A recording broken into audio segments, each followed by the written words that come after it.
It's finally here, John Wick Chapter 4 on 4K Blu-ray. Well, is it good? Does it suck? Is it overhyped? Let's talk about it.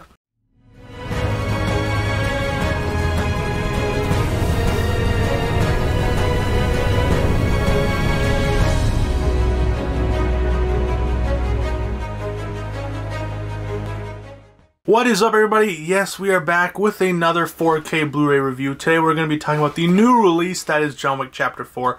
Let me know down below. I found this early on Walmart shelves. Was it also available at your local Walmart? I don't know. It's supposed to come out on Tuesday, but it came out today. So, I thought I might as well capitalize on the early release and get a little early video out here. So today we're going to be doing a little review on the 4K image.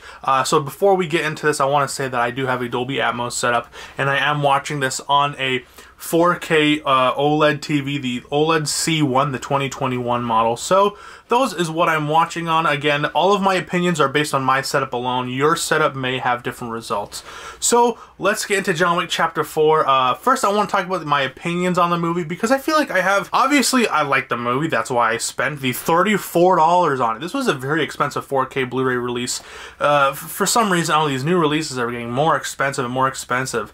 You know, things like Everything Everywhere All at Once was $34. Same with Dungeons and Dragons, $32, $34. What's going on with these 4K Blu-rays? But thankfully, they're all great, so I don't mind spending a bit more if I know they're going to be good. But something like, I know Venom Let There Be Carnage was also like a $32 Blu-ray 4K, and that sucked ass. But John Wick Chapter 4, you know, I just love how this film wears its inspiration like a badge of honor. You know, hints of Hong Kong cinema, samurai films, mixed with Western films. The cinematography is absolutely beautiful. The really creative set design and set pieces that really add to the action instead of just being kind of like a backdrop.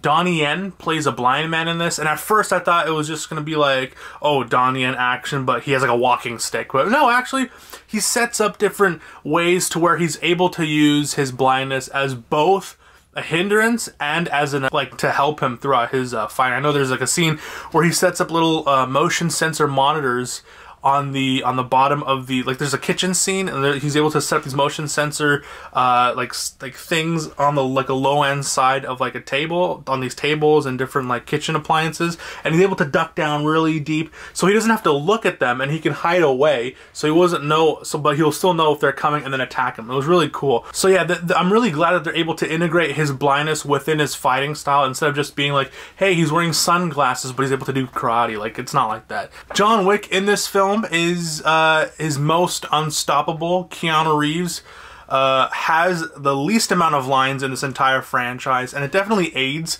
in letting the more classically accomplished actors shine. You know, and I know a lot of people, you know, I love Keanu Reeves himself, very, very great person. He's a really great physical actor, but when it comes to like his lines, he's not the greatest. But, you know, he does shine in this film. Unfortunately, Bill Skarsgård's like French accent or whatever he's trying to do was pretty freaking bad, and it took me out of the film every line he spoke. And he's the main fucking villain, so like if the main villain speaks, I got Bane vibes from how goofy his voice was, and it literally took me over an hour for me to even realize that he was doing like a French accent. So it's fucking but unfortunately there are action sequences that do go on and on and on, and it gets extremely draining. But if you're into that stuff, I mean, you know, if you know, it's good on you. But I need breaks, you know. But then, you know, it pulls me back with a more inspired action sequences, and then it gets more interesting, and then it, you know, so it doesn't feel like it's just guns shoot blah blah blah. They're able to add different filming techniques. You know, different characters are involved in different action scenes, the variety and the different styles of combat, so it helps add, and it takes away from the monotony. The Hong Kong style hand to hand was great, you know, mixed with like American gun battles and like Western style duels and like samurai style katana battles. Insane, you know, the best looking in the franchise in my opinion, and definitely feels like they used every single dollar to help make the film like look better and be better. You know, in my opinion, the second film is still my favorite, but when it comes to like its pacing, but definitely in its quality of storytelling, this action film succeeds. So those are my opinions. I think I give it like a 7 out of 10. Really great action film. There are definitely better action films out there, but when it comes to modern day action films, I'd say that this is up there with the heights of other action films of the modern era, like Casino Royale or like the Kingsman, Secret Service, that kind of stuff. So yeah. Okay, those are my little quick opinions. Now let's get into the 4K Blu-ray itself. Starting off with the tech specs, shot in 4.5K, mastered with a 4K digital intermediate, Dolby Vision HDR, HDR10. Mwah.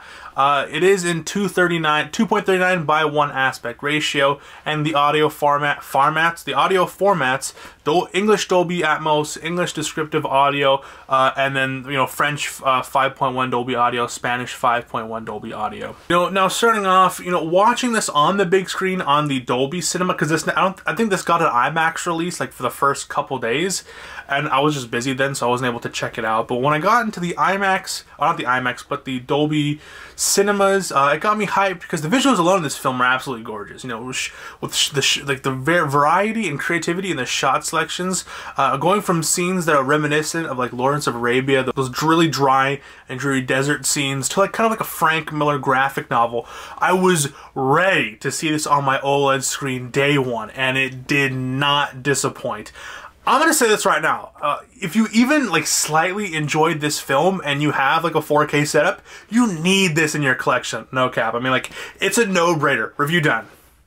Buy it now. What are you doing? I just said buy it now. It's a great 4K. Okay, we'll do a full review, okay? So for those who want to share in my nerding out of this fantastic 4K presentation, let's continue. The biggest anticipating feature for any modern day film is that it's filmed on high fidelity and rendered at the same fidelity that won't degrade any visuals. I have been anticipating some 4K Blu-rays that, like, oh my god, you know, shot on 4.5K, 6.5K, and then maybe it gets downgraded to a 2K digital intermediate because obviously maybe the CGI is very intensive, so it would take a while. And then you don't really get, even though it looks good, it doesn't look great or it looks amazing. Here is not that case. Shot on 4.5K, rendered with the 4K image, and it is bloody sharp. Facial details from pores, beard stubble, sweat droplets, cuts, scrapes, and scabs look amazing. A lot of work went into the makeup and costume design, and it shows in this 4K presentation. The textures on the cavalcade of suits, that you can tell the differences of fabrics, whether it's wool, cotton, linen, tweed, leather, those kind of things. You can see like the different imprints and the different stitching patterns and like the different tastes, like trace marks, and if someone was in a knife fight and it got cut, you can see the frays of fabric. Like, really whole lot of detail in this 4K transfer. Those little textures within leather, like, because obviously it's like cured cow skin, so you're able to see kind of like the cow's little wrinkles. Like, if you see my hand, you know that there's lacing of skin and texture, and within that, that's the same within leathers, and you can see it all with really good detail. It's truly a pleasure for those who like to look into the finer things. Also, I didn't really see any interlacing or aliasing or any signs of degradation within the video, especially for being this long, especially during those fast-paced scenes with a lot of camera sway and just a lot of shit going on the screen. You don't really get any sort of digital integration or digital degradation within that 4K image. Now let's get into the HDR. The colors is which one was my most anticipated for this video. When it comes to the HDR standpoint, I knew this was gonna make me explode. And boy did it ever, you know. So many demo-worthy sequences of neon lights, you know, vibrant, rich color schemes, of club lighting. The scene in Japan was just, oh, fantastic. The red, ooh-wee, so nice. But not only did like the overt, awe-inspiring sequences impress, but honestly also the subtleties really help immerse you into this fun, action-packed world of the John Wick franchise. You know, the Dolby Vision really uplifts the scenes of darkness as well, you know, throwing in so much more finer detail when I originally saw it in a projection setting, you know, because That's why I said in the beginning, different setups may heed different results. For those who really like projection or really super into projection and don't like TV, you may see lesser details because obviously the Dolby Vision, if you're seeing it on a thing such as like a mini LED or an OLED, you really get more of those finer details because you're not having light being projected onto a surface when there is no light to be seen. So when you're watching on OLED like I did, I got so much more detail out of those things, especially comparing it to the theater. Even though the theater is not like a rinky-dink theater, it's a Dolby Cinema theater, so you get the Dolby Atmos and you get the Dolby Vision, all that stuff within that screening, but there was still a few things that were not able to be caught through projection. Being a proud owner of an OLED, so much more clarity with its inky black levels that show no sign of detail crush. Blood looks deep and rich, and it looks like the real deal. So when it comes to this franchise, on 4K Blu-ray especially, the first and second film, there have been times where it did look overly contrasted, which didn't really take away from the viewing experience, but it definitely hindered like the natural tones and skin tones, especially that first film, very blue. There's quite a few sequences of aliasing and obvious digital like noise and digital like interpolation, whatever, but I never got that with this 4K transfer. It's not that case, you can have your cake and eat it too. There's great sequences of rich and vibrant colors while also retaining a realistic palette when needed, especially in sequences when it doesn't really call for it, like when there aren't like neon lights in every single corner and flashing lights and all that stuff, such as sequences in the church, sequences in the desert. They look natural and they still have a great visual color palette with the blue sky and the kind of khaki, brownish, light brown of the sand. But then you also get John Wick, and he has, color to his skin and that kind of stuff, and what he's wearing. It looks great, and it feels like one of those IMAX documentaries, and it is very, very welcomed in my 4K collection. So far, I can confidently say that image alone, this is already a demo-worthy 4K transfer. But let's get into the audio, because that is also, let's get into it.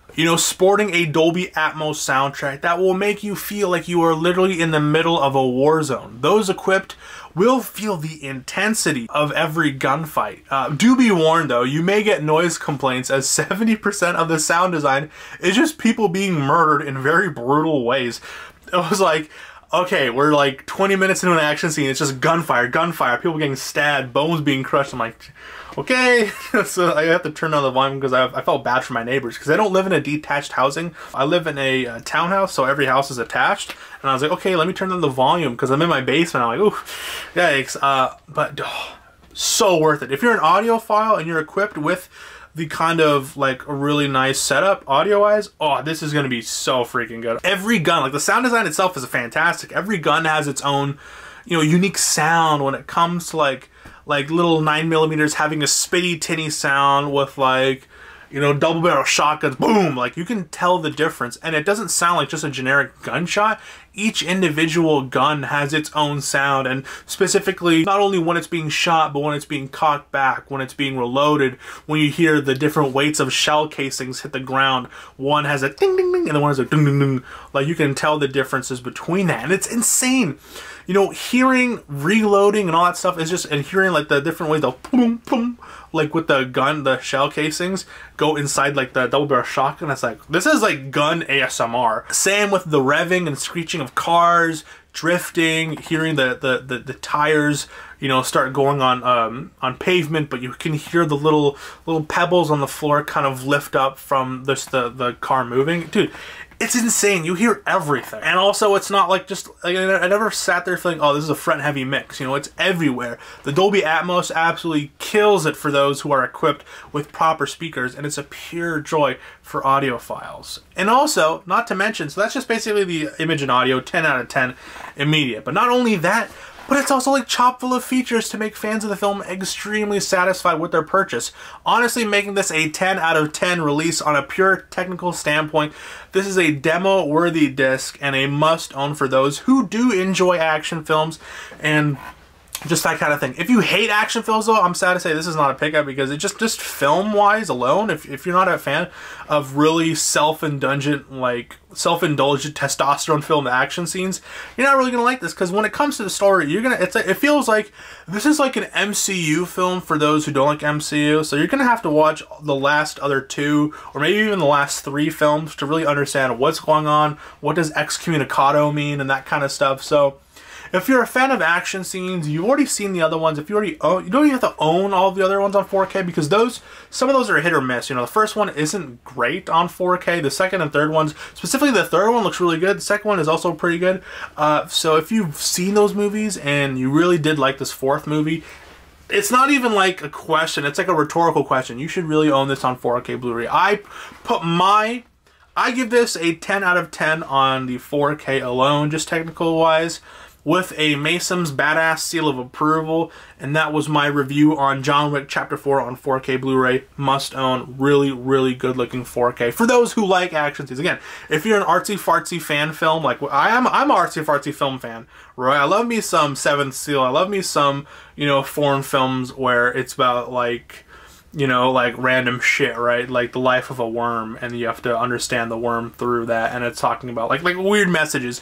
But I also do love me some self-indulgent